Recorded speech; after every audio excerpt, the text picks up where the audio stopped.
Subscribe. எல்லாருக்கும் வணக்கம்.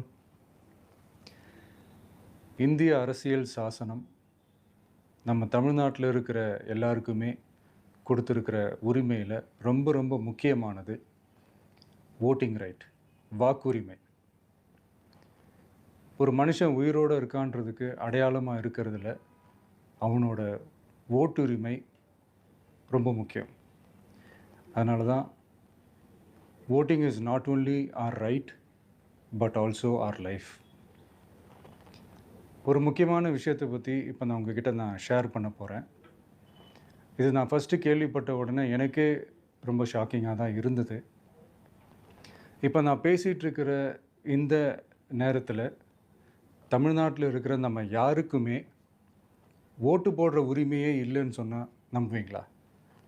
நான் நீங்கள் உட்பட யாருக்குமே அது இல்லை.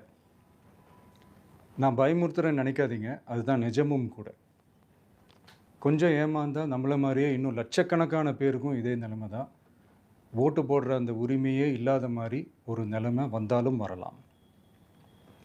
இதுக்கு மெயின் ரீசன் அந்த எஸ்ஐஆர், ஸ்பெஷல் இன்டென்சிவ் ரிவிஷன், சிறப்பு தீவிர திருத்தம்.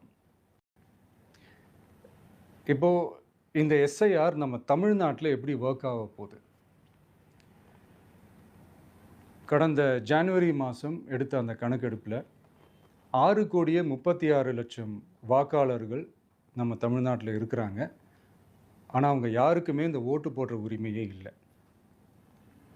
அந்த பிஎல்ஓன்னு சொல்லுவாங்க, பூத் லெவல் ஆஃபீஸர்ஸ், வாக்குச்சாவடி நிலை அலுவலர்.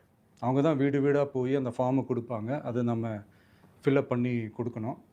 அதை தேர்தல் ஆணையம் அதை எடுத்துகிட்டு போய் அதை ஸ்க்ரூட்டினைஸ் பண்ணி அது எல்லாமே கரெக்டாக இருக்கான்னு செக் பண்ணி பார்த்ததுக்கப்புறம் அந்த வாக்காளர் பட்டியலை வெளியிடுவாங்க.